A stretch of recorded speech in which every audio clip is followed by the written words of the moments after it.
نفسي بنور من فؤادي حينما رددت يا رب العباد وانتشت روحي وصار الدمع يجري يا إلهي خذ بقلبي للرشاد أشرقت نفسي بنور من فؤادي حينما رددت يا رب العباد.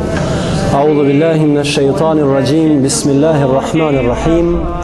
الحمد لله رب العالمين والصلاة والسلام على سيدنا محمد وعلى آله وصحبه أجمعين ونشهد أن لا إله إلا الله وحده لا شريك له ونشهد أن محمدا عبده ورسوله شهادة نحيا بها ونموت عليها ونلقى الله بها وأسأله تبارك وتعالى أن يوفقنا لما فيه رضاه وأن يجعلنا ممن يستمعون القول فيتبعون أحسنه.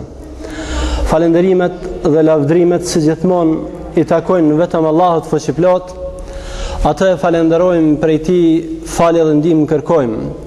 Ndërsa përshëndetjet tona qofshin për zotrinë e njerëzimit, për vullën e profetëve Muhammed Mustafan, familjen, shokët dhe të gjithë pasuesit e tij. Dëshmojmë dhe deklarojmë se përveç Allahut askush në asnjë formë dhe në asnjë mënyrë nuk meriton lutjet dhe adhurimet tona. Sikur që dëshmojmë se Muhamedi është robi dhe i dërguari i Tij i fundit, dëshmi këto me të cilat jetojmë, në të cilat me lejen Allahut do të vdesim dhe me të cilat shpresojmë të takojmë edhe Allahun xhallahu ala.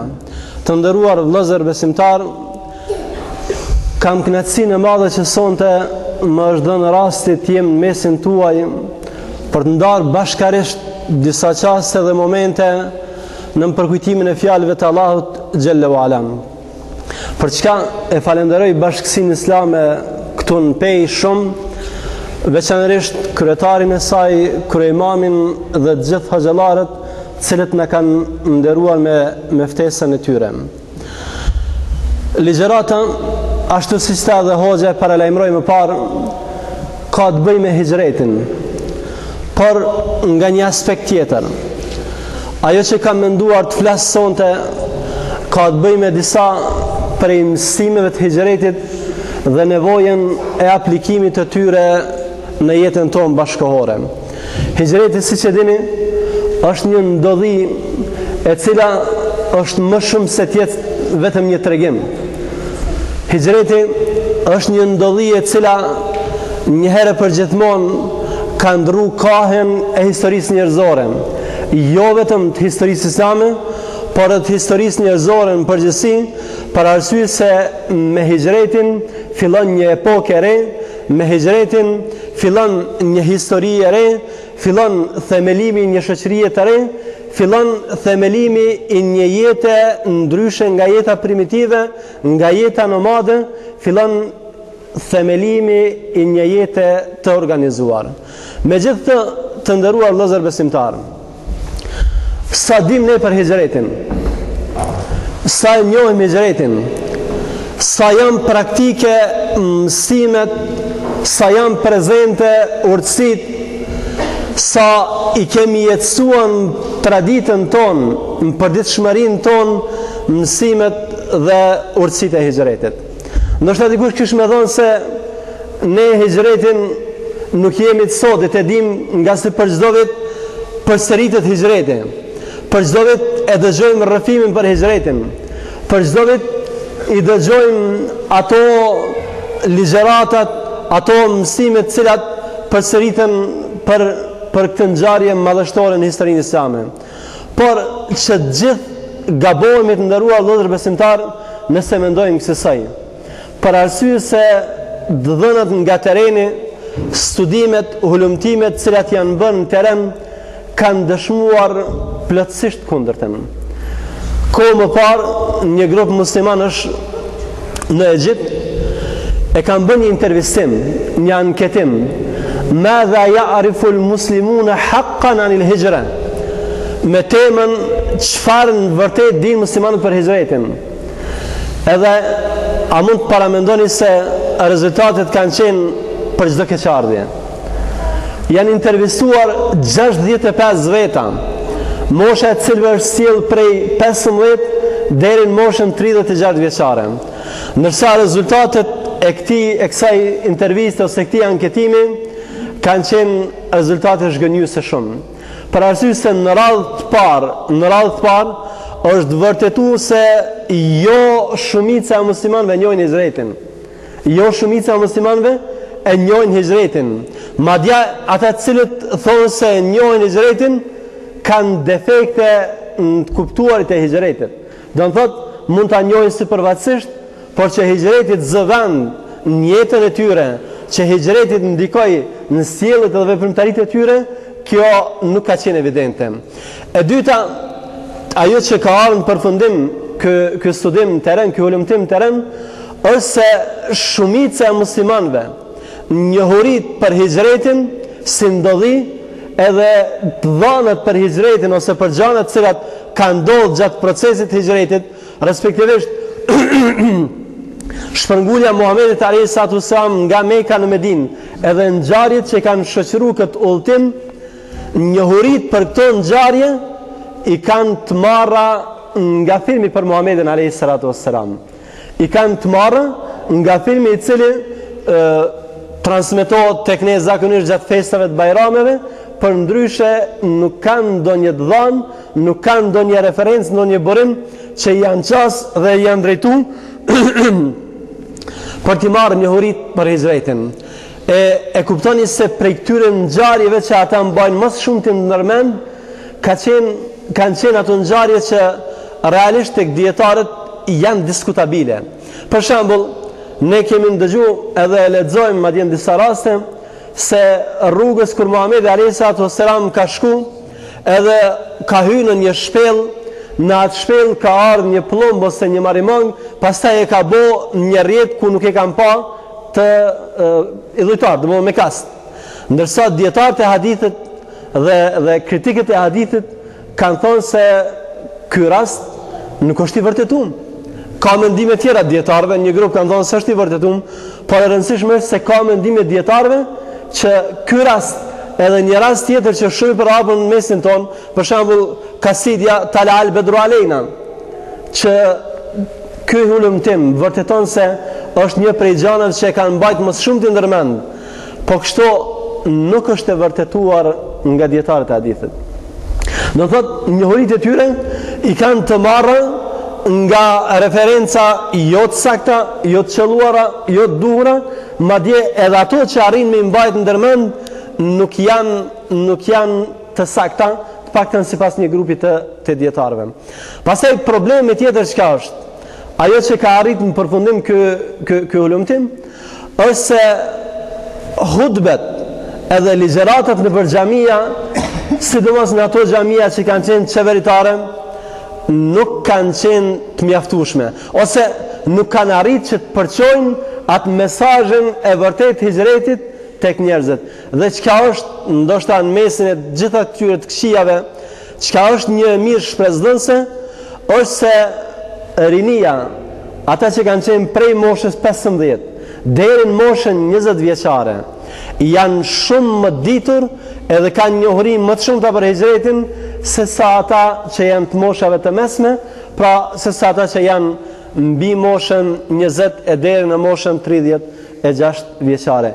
Kësaj të nderuar vëllezër besimtarë, hijreti vazhdon të mbetet i huaj për besimtarët. Hijreti vazhdon të mbetet i tillë edhe për fajin ton. Edhe ne kemi hisen këtë faj. Për arsye se ndonjëherë mjaftojmë me hijretin ligjëratat tona si një ndodhi, si një rast që është arkivuar në histori, që ka mbetur në histori, e nxjerrën një herë gjatë vitit, u a themi xhamatit edhe mbaron gjithçka. Kjo është gabim, për arsye se mësimet e hijretit, urtësitë e hijretit janë të vëna në atë mënyrë që të vlejnë për çdo kohë, që të vlejnë për çdo vend, që të vlejnë për çdo popull. Edhe në sonte me lenin Allahu xhallahu ala, do të mundohem para jush sjell disa prej atyre mësimeve, cilat janë të nevojshme për kohën tonë, ato mësime që në këtë kohë, kur sidomos rinia sfidohet nga sfidat ndryshme, ballafaqohet me probleme ndryshme, ato do të jenë mësime të cilat me lenë Allahu xhallahu ala do të jenë një udhërrëfys i qartë, do të jenë një tregues i qartë për rrugën e drejtë, do të jenë një mësim me të cilën do të forcohet zemra e besimtarit. Por më parë, nderuar vëllezër besimtar, para se të dalim tek këto urtësim, do doja që me ju me diskutu për domethënien e hijretit. Çfarë në të vërtetë nënkupton hijretin? Çka do të thotë fjala hijret? Për shkak se hijreti emërton shpërnguljen e Muhamedit alayhis salatu wassalam prej Mekës në Medinë, sot si term kur përdoret më së shumti me këtë kuptim. Pra me largimin prej një vendi në një vend tjetër. Me largimin prej një vendi me lshu një vend edhe me shku në një vend tjetër. Edhe si rezultat i përdorimit shpesh të kësaj fjale me këtë kuptim, disa prej gjuhëtarëve, për shembull Feruz Abadi, kur e përkthen këtë fjalë thotë se nënkupton lëshimin e një vendi dhe shkuarin në një vend tjetër. Por dietarë të tjerë, gjuhëtarë të tjerë, gramaticien të tjerë kanë folur dhe kanë thonë se me gjithë këtë hijreti nuk nënkupton vetëm një braktisje. Hijreti, si thot një gjuhëtar tjetër me emrin Khalil, nënkupton braktisjen e asaj që nuk duhet me braktis. Lëshimin e asaj që nuk bën me lëshum. Për shembull, Allahu xhallahu ala në Kur'anin famlar ka thonë: "Wa qala ar-rasulu ya Rabb inna qaumi ittakhadhu hadha al-Qur'ana mahjura." Edhe profeti është anku Zotit, i ka thonë: "O Zoti im, populli im e kanë braktis Kur'anin." Braktisja e Kur'anit nënkupton janë largu leximit të tij, janë largu zbatimit porosive të tij, janë largu praktikimit të tij në jetën e përditshme. Jo se kanë braktisur në kuptimin fizik Kur'anin, e kanë lënë dikon, por se e kanë braktisur në kuptimin e mësimeve, në kuptimin e porosive dhe aplikimit tyre në jetën e përditshme. Pastaj jo vetëm kaq, dietarët, gjuhëtarët kanë arritur që të na sjellin edhe domethënie tetë interesante të hijretit. E kjo domethënie e sjell hijretin jo vetëm në kuptimin negativ, jo vetëm në kuptimin e ndarjes, në kuptimin e largimit, por e sjell hijretin në kuptimin e shkputjes dhe lidhjes. Shkputjes dhe lidhjes.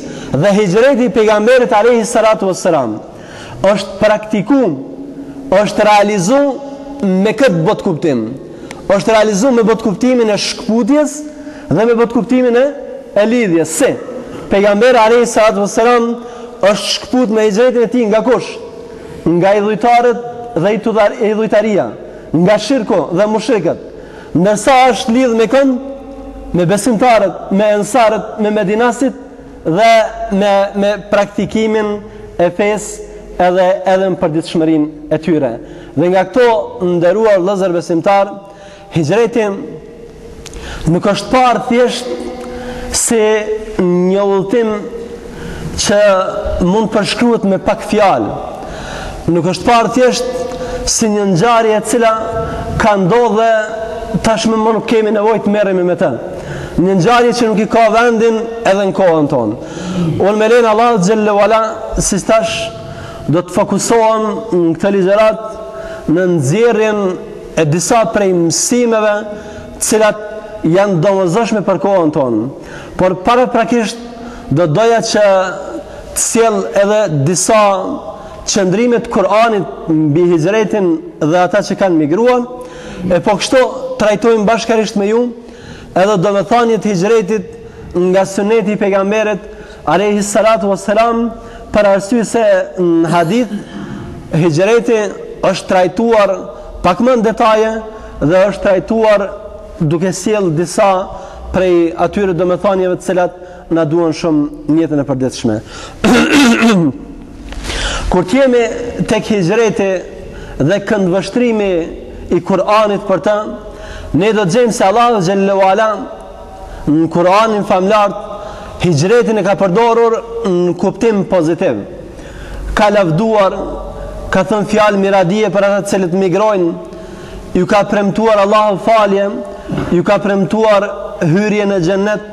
Pastaj Allahu xhallahu ala ka treguar se jo vetëm ata që janë të lavduar, ata që migrojnë, por se ata që i kanë pasuar, edhe ata e kanë një gjë të tillë. Allahu xhallahu ala ka thënë kësaj: Innal ladhina amanu wal ladhina hajaru wajahadu fi sabilillah ulaika yarjuna rahmatallah.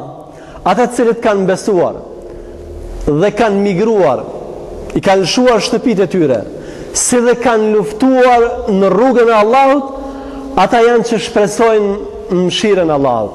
Njëri prej dietarëve i quajtur me emrin Imam Taberiu, thotë se Allahu xhallahu ala në këtë jetë kuranor po flet për një grup besimtarve, për një grup të besimtarve të cilët janë larguar nga pushteti i shirkut, janë larguar e kanë braktisur jetën duke qenë nën pushtetin e atyre që nuk besojnë, kanë migruar për Allahun xhallahu ala, si dhe kanë luftuar për ta përhap fjalën e Allahut.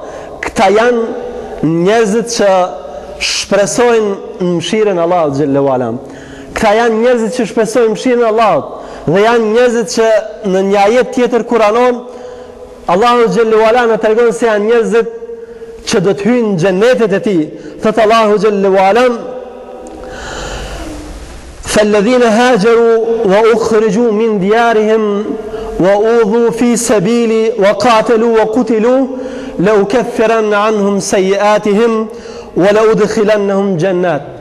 Dhe ata të cilët kanë migruar dhe janë nxjerrë me dhunë nga shtëpitë e tyre, ata që janë maltretuar, janë persekutuar në rrugën e Allahut xhallahu ala, ata për shpërblim të Allahut do të kenë dy gjëra: la ukaffiranna anhum sayyiatihim, atyre atë thot Allahu do t'u ashlyejë mëkatet, nuk do të kenë mëkate më tek Allahu xhallahu ala, si dhe wala udkhilannahum jannat, si dhe do t'i fus në xhennete. Pra do t'i pastron Allahu nga mëkatet e pastaj Allahu ka për t'i fut edhe në xhennetet e tij.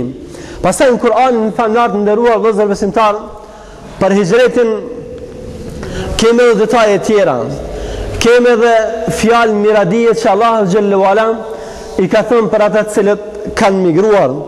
Allahu duke përmendur një gjë të tillë thotë: as-sabiquna al-awwaluna min al-muhajirin wal-ansar wal-ladhina ittaba'uuhum bi ihsan radiyallahu anhum wa radu an.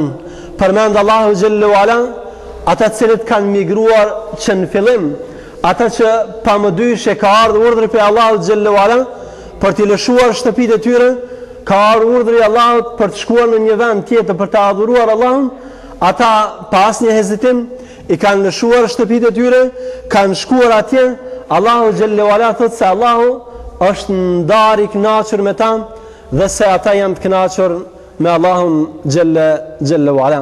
Pastaj nderuar vëllezër besimtar, nëse referohemi sunetit pejgamberit alayhi salatu wassalam, nëse i kthehemi fjalëve të Muhamedit alayhi salatu wassalam, ne do të gjejmë se përveç fjalëve miradije, përveç këtij shpërblimi që përmendet për hijretin, do të gjejmë edhe hadithe të cilat trajtojnë esencën dhe thelbin e hijretit. Kur të jemi tek shpërblimi, pejgamberi alayhi salatu wassalam në një rast kur kishte ardhur njëri prej sahabive të nderuar, Amr ibn al-Asi, për ta pranuar Islamin, ka qenë traditë që ta shtrinë dorën, të besatohen për të hyrë në Islam. Mirë po Amri e shtrin dorën e pastaj tërhiq, që nënkupton se po i kurzon pejgamberit alayhi salatu wassalam, po i kurzon diçka. Pejgamberi alayhi salatu wassalam e dinte se kurzimi kishte bëj me faljen e mëkateve. Përveç Islamit, thot pejgamberi alayhi salatu wassalam: wa anna al-hijrata tahdimu ma kana qablaha. O Amr, a nuk e din se hijreti e shkatërron këtë atë që ka qenë përpara? A nuk e din se hijreti fal gjitha mëkatet. Hijreti e mbyll një periudhë, e shkatron një periudhë dhe hap një kapitull të ri në jetën e besimtarit. Pastaj nëse hulumtojmë për hadithet pejgamberit alayhi salatu wasallam me këtë tematik, do të gjejmë se ka hadithe që disi arrin hijretin në sjellën me atë domethënien esenciale, me atë qëllimin parsor, me atë botkuptimin e vërtet, për arsye se jo çdo herë, edhe pse hijreti ka qenë një udhtim trupor, largim prej një vendi në një vend tjetër, jo çdo herë hijreti ka këtë tretman, sidomos nëse i mungon ky element për cilin pejgamberi alayhi salatu wassalam na thot në hadithin që besoj keni dëgjuar me 10 herë, innamal a'malu binniyat, vërtet veprat shpërblehen sipas qëllimit. Pastaj përmend pejgamberi alayhi salatu wassalam njerëzit të cilët kanë migruar për hir të Allahut xhallahu ala, ata do të kenë shpërblimin, ndërsa ata të cilët kanë migruar për ndonjë të mirë të saj bote ose për të martuar me dikën tjetër, fa hijratuhu ila ma hajara ilay, hijreti i tij do të jetë për atë qëllim për cilin edhe ka migruar. Që nën kupton se pejgamberi alayhi salatu wassalam ka arrit që hijretin ta transformoj prej një udhëtimi trupor në një udhëtim shpirtëror. Nëse nuk e ke për qëllim Allahun xhallahu ala, nëse nuk e ke për qëllim kënaqësinë e Allahut, atëherë hijreti yt, edhe pse është në veprim i njëjtë me tjetrin që e ka për hir të Allahut, është i pa shpërblimem. Pastaj nderuar vëllezër besimtar, hijreti në hadithet e pejgamberit alayhi salatu wassalam është trajtuar edhe në kuptimin juridik dhe në kuptimin periodik. Pse? Hijreti për cilin po bëjmë fjalë ka qenë një hijret që ka qenë i urdhëruar prej Allahut xhallahu ala. Dhe me çlirimin e Mekës, urdhri për hijretin ka ardhur njëri prej sahabive i quajtur me emrin Mujashi ibn Mas'ud. Ka ardhur me vllajën e tij tek pejgamberi alayhi salatu wasallam dhe i ka thonë: "Ja Rasulullah, po të besatohemi për hijret." Ka thonë pejgamberi alayhi salatu wasallam: "Nuk ka më hijret. Besatimi bëhet për xhihad nëse doni, ma nuk ka hijret." Ndërsa një hadith tjetër, cilin transmeton Ebu Davudi, ka thonë pejgamberi alayhi salatu wasallam: "La tanqati al-hijra hatta tanqati at-tauba." Hijreti nuk do të ndërpritet përderisa të mos ndërpritet edhe pendimi. "Wala tanqati at-tauba hatta tatlu ash-shamsu min maghribiha." Dhe pendimi nuk do të merr fund derisa dielli të mos ketë lind nga ana e kundërtit, derisa dielli të mos ketë lind nga ana perëndimore. Dietarët sigurisht se kanë sqaruar këtë hadith, edhe hadithin paraprak. Kanë thonë se hadithi i parë flet për hijretin që ka qenë kohën e pejgamberit alayhi salatu wassalam. Edhe me çlirimin e Mekës, me pastrimin e saj nga idhujt, me rikthimin e besimit duhur në Allahun xhallahu ala në Mekë, ma nuk ka pas nevojë me bëj hijret. Ndërsa hijreti që nënkupton largimin prej vendit kufrit në vendet islame, mbetet në fuqi deri në ditën e Kiametit. Hijreti me këtë domethënie mbetet obligim deri në ditën e Kiametit. Nderuar vëllezër besimtar, ju thash se hijreti nuk është një ngjarje, një ndodhi që mund të përshkruhet me pak fjalë. Nuk është një ndodhi që mund të kaloj shkeleshka, por do të mundohem të ruaj kohën inshallah dhe të fokusohem në gjanat më të rëndësishme. Do të kalojmë te kurtësitë e hijretit, por më parë do të doja që të shtjellojmë një problem, të shtjellojmë një çështje që mbase mund të na shkojë ndërmend rreth hijretit. Cili ka qenë motivi që ka shtyr Muhamedit alayhi salatu wassalam me bëj hijretin? A ka qenë frika nga vdekja? A ka qenë se Muhamedi alayhi salatu wassalam për 13 vite në Mekë u lodh, u mundua, u persekutua, u ushtruan forma të ndryshme të dhundës kundër tij, apo ka qenë diçka tjetër? A ka qenë Muhamedi alayhi salatu wassalam i tipit të atyre liderve që janë munduar të shpëtojnë jetën e vetë nërsa nuk kanë qarë kokën për pasuesit? Natyrisht se jo. Nëse ne ndalemi dhe e shtjellojmë pak hijretin, kemi me parë se hijreti ka qenë hapi i fundit që Muhamedi alayhi salatu wassalam e ka ndërmarrë në Mekë dhe që nuk ka pas çare për ndërmarrë. Për arsye se u shpeshtun sulmet kundër tyre, i vdiq Xhaxhai, Abu Talibi, i vdiq gruaja Khatijja që kanë përkrahur më së shumti, madje Mekasit e nxorrën edhe urdhrin për çka kanë nxjerrë një urdhër? Për likuidimin fizik të Muhamedit alayhi salatu wassalam, për mbytjen e tij. Do të thotë më realisht nuk ka pas hapësirë për Muhamedit alayhi salatu wassalam me qëndru në Mekë. E dyta, Muhamedi alayhi salatu wassalam para se të shkon në Mekë, i ka dërguar musliman, i ka dërguar një numër të madh tyre, e pastaj ka shkuar edhe vetë që në nënkupton se Muhamedi alayhi salatu wassalam nuk ka ikur nga rreziqet, por se është ballafaquar me to deri në momentin kur edhe Allahu xhallahu ala e sjell urdhrin, e urdhon Xhibrilin që t'ia kumtoj Muhamedit alayhi salatu wassalam urdhrin për ta lshuar Mekën. Ajo që dua të them nderuar vëllezër besimtar, është se në besimin e Muhamedit alayhi salatu wassalam, në veprimet e tij nuk ka mundur që të pështjellë ndonjë element që ka mundur të paktën ta turbulloj atë bindjen e mirë, atë qëllimin e mirë, atë njëtën e mirë që ka pas Muhamedi alayhi salatu wassalam. Dhe unë kësaj me ju, me lejen e Allahut xhallahu ala, do të fokusohem në disa prej këtyre mësimeve, në disa prej këtyre urtësive, cilat konsideroj se janë të rëndësishme. Do të fokusohem në 3 lloje mësimesh. Në mësimet cilat kanë bëjnë me besimin Allahun xhallahu ala, mësimet cilat kanë bëjnë me moralin, me gjërat cilat kemi nevojë për to, dhe mësimet që kanë bëjnë me thirrjen në rrugën e Allahut xhallahu ala. Ndëruar vëllezër besimtar, kur të jemi tek mësimet që i përfitojmë nga hijreti në sferën e besimit, në radhë të parë do të marrim verzionin e saktë edhe duhur të besimtarit për identitetin e tij primar. Cili është identiteti primar i besimtarit? Cili është të njoftimi i parë i besimtarit? Cila është gjë me cilën besimtari duhet të identifikohet, njoftohet më së pari me të? Është besimin Allahun xhallahu ala. Për arsye se ne po vrejmë, tashmë jemi edhe në kohën e këtyre festimeve që do të bëhen për 100 vjetorin e pavarësisë së Shqipërisë.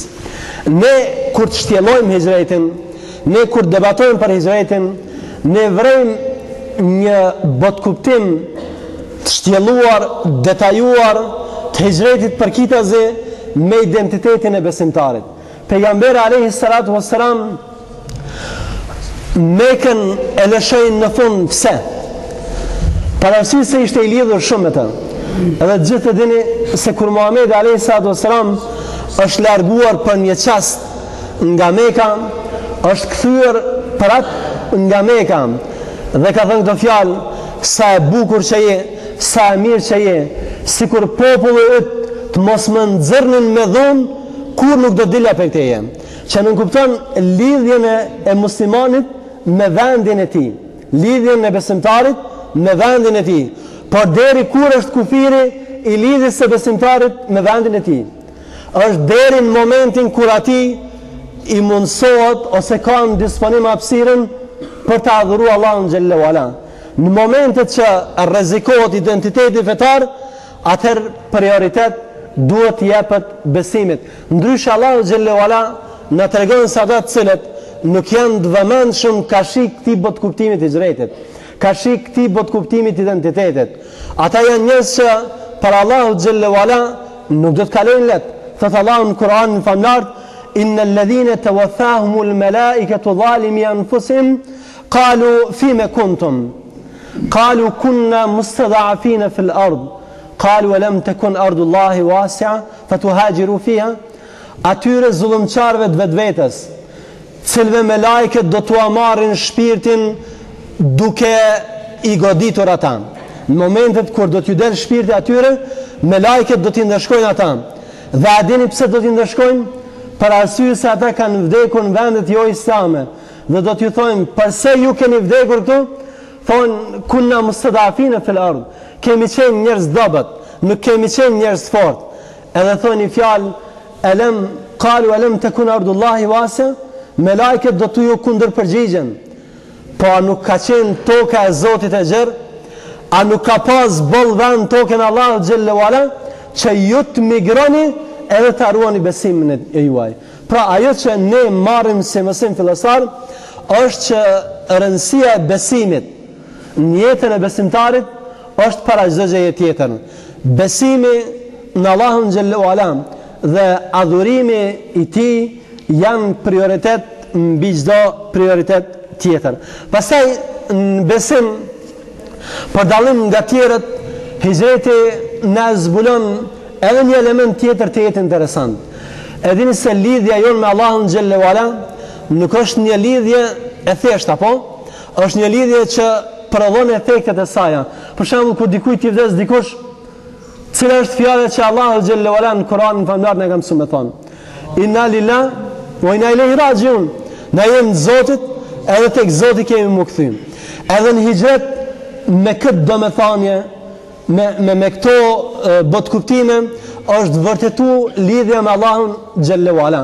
Kur Muhamedi alayhi salatu wassalam me Abu Bekrin kanë hyrë në shpellë, ajo që është vërtetuar është kjo se Abu Bekri radiallahu anhu i ka thonë pejgamberit alayhi salatu wassalam: nëse ndonjëri prej tyre kish me shiqu të vendi i kamëve ti, kish me na pa neve. Në onë s'ka përmend rjep, nuk ka përmend gjana tjera.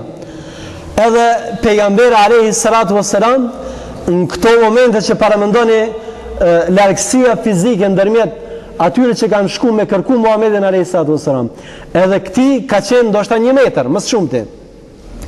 A dini cila ka qenë fjala e Muhammedit alayhi salatu wassalam? Ma dhannuka bithnain Allahu thalithuhuma. O Abu Bekr, çka mendon ti për 2 veta që Zoti është i treti i tyne? Apo mendon se na jemi në këtë vend, në këtë shpellë, edhe Zoti na ka harruar? Apo mendon se Zoti na ka lënë vetëm? Domethënë këto momente Muhamedi alayhi salatu wassalam po arrin që Abu Bekr radiallahu anhu me qetësu me atë besimin, me atë bindjen se nëse Allahu është me ne, nuk ka kush ka na bën. Nëse na e kemi Allahun me vete, çka të nevojitet dikush tjetër. Pra thjesht është një besim në Allahun xhelle wala. Por ndëruar vëllezër besimtar, është besim dhe bindje jo e atij lloji që ekziston në mesin tonë. Ne ndonjëherë dobësinë tonë i atribuojmë mbështetjes në Allahun xhelle wala. Ndonjëherë dobësinë tonë nuk merremi me shkaqet, nuk merremi me gjërat që ne ka urdhëruar Allahu, po thënë valla kishin kaderi i Zotit. Kaderi i Zotit për shkak se ti nuk e punu. Për arsye se Allahu xhelle wala në hijretin e Muhamedit alayhi salatu wassalam po na sjell atë domethënie mbështetjes në Zotin me atë bot kuptimin e vërtet, me versionin e vërtet. Pejgamberi alayhi salatu wassalam ka qenë pejgamber. Ka pas mundësi që Allahu xhelle wala me dërguar në Medinë pa vrejtur fare me kast. Po çka?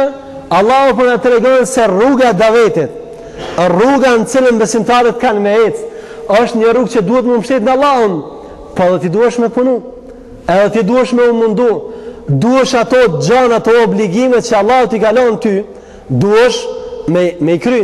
Për arsye se kanë thënë dietarë ndonjëherë mbështetja në kësi gjanash, rruna Zot nuk me kon gjunaj më apo?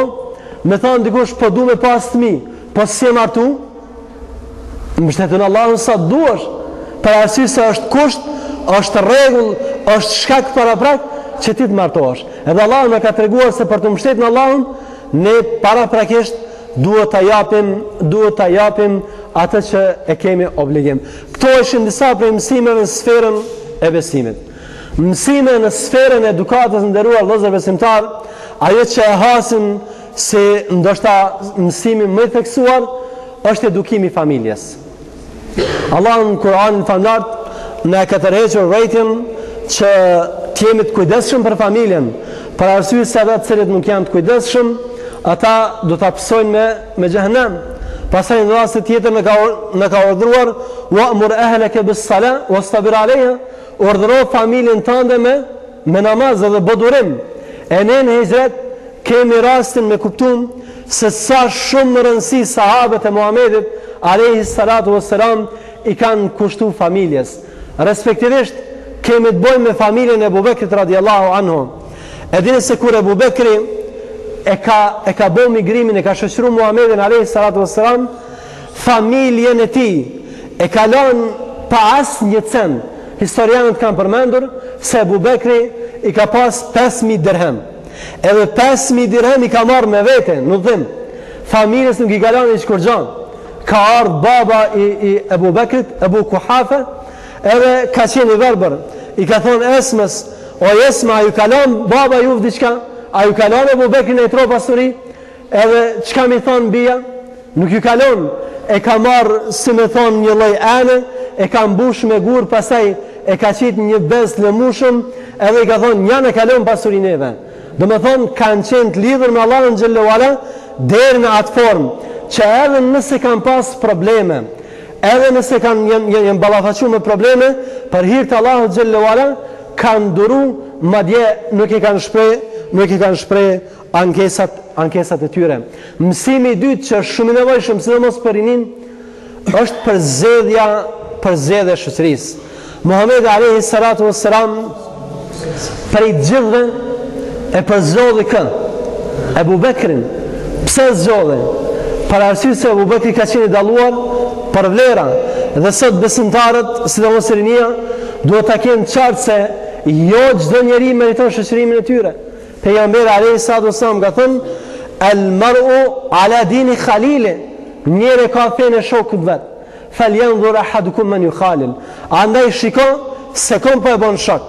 Domethënë ti ke më u vlerësu, çuç e ki shokun. Shoku i keq edhe ti i keq.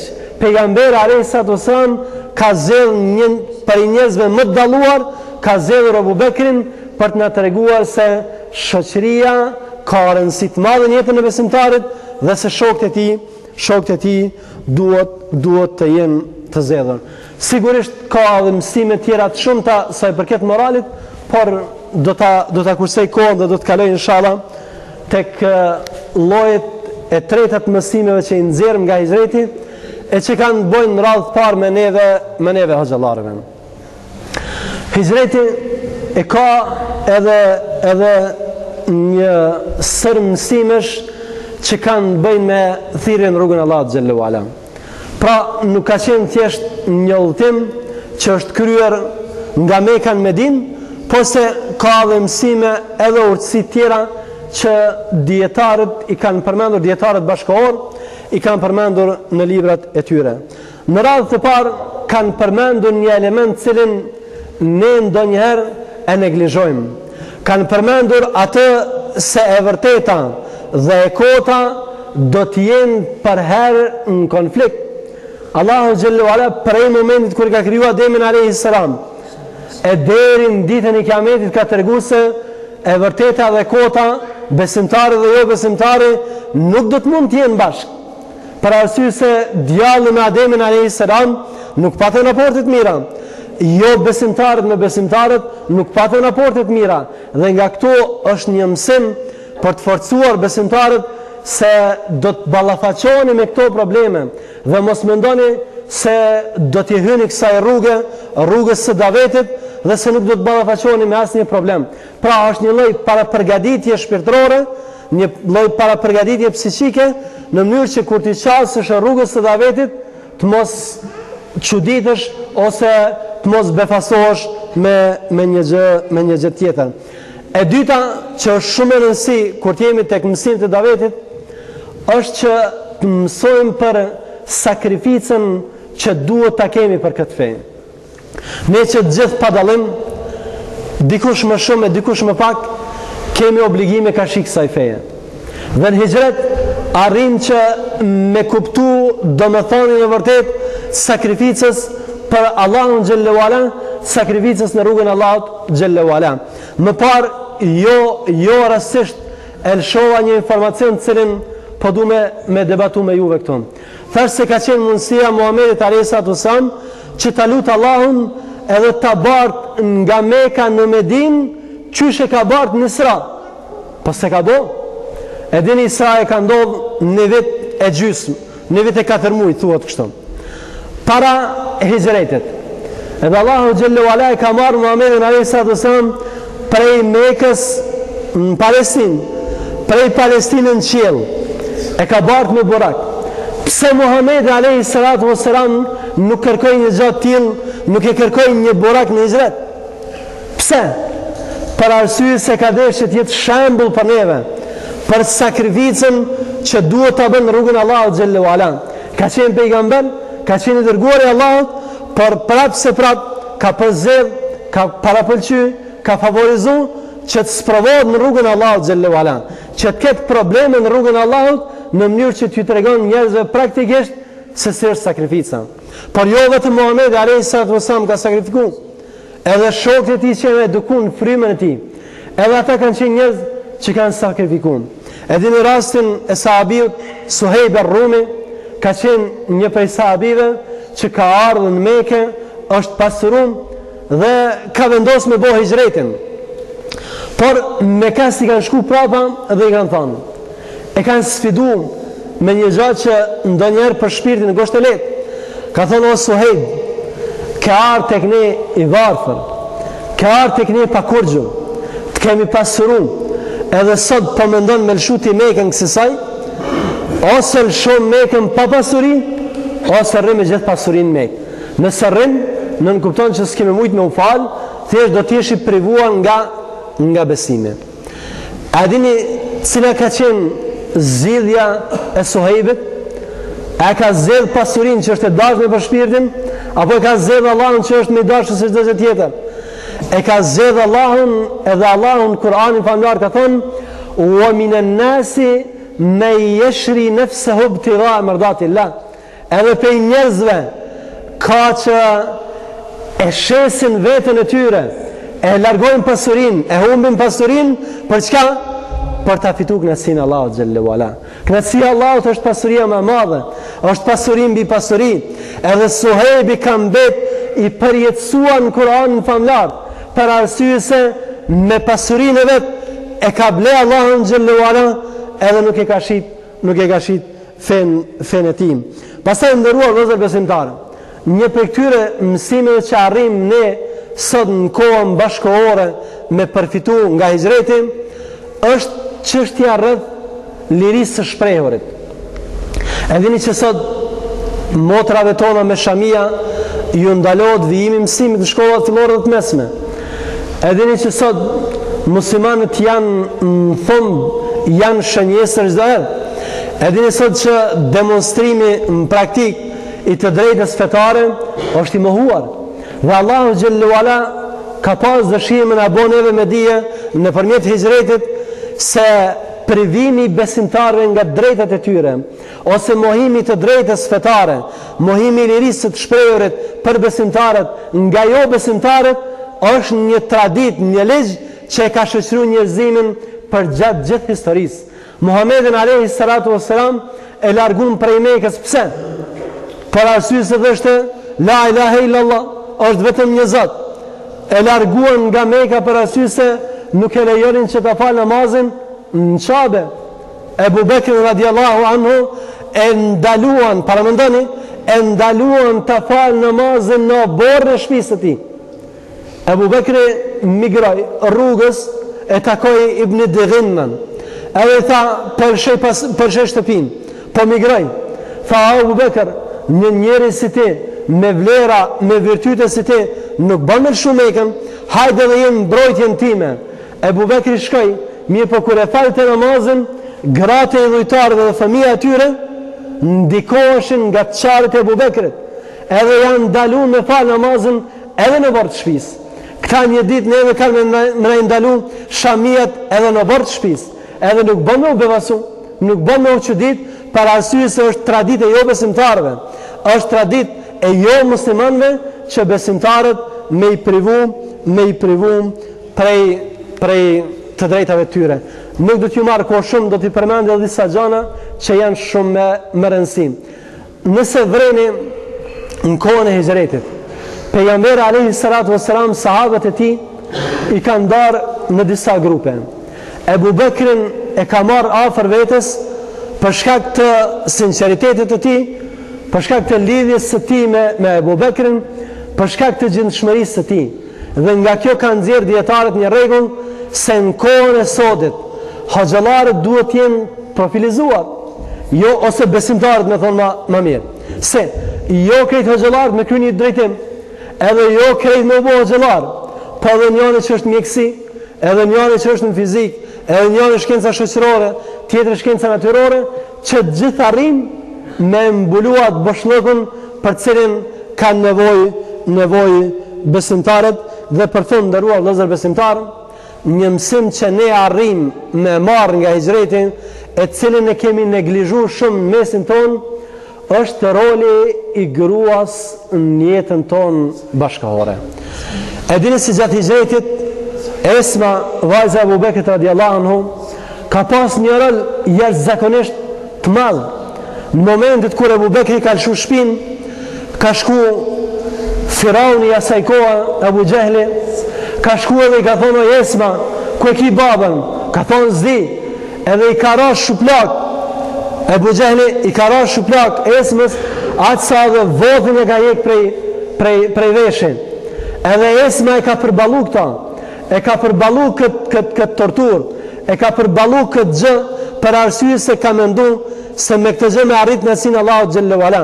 Esma ka qenë ajo që ju ka përgatitur ushqimin dhe ua ka ndërguar në shpellë. Esma ka qenë ajo që i ka vizituar kohë pas kohe, që nënkupton se besimtarët e sodit, muslimanët e sodit, duhet që femrës t'i japin në rolin dhe pozitin e saj në shoqëri. Për arsye se ne po do frehemi në xhamia me namaz, me ligjërata, por një gjë të tillë nuk po mundsojnë edhe motrave tona. Unë prapë po e përsëris një kënaqësi të madhe të cilën e kam pas sonte të jem mesin tuaj. Kam marrë nga vështria me hoxhën e nderuar me kënaqësinë më të madhe për të qenë mesin tuaj. I falenderoj hoxhallarët, ju falenderoj dhe juve të gjithëve. Nëse kam zot pak më bani halal, unë jam përgatitur në zot edhe më shumë, po edhe do të kthehemi gjatë rrugës. Ju falenderoj shumë. Allahu ju shpërbleft. أقول ما تسمعون واستغفر الله لي ولكم والسلام عليكم ورحمة الله وبركاته. يا إلهي خذ بقلبي للرشاد. اشرقت نفسي بنور من فؤادي حينما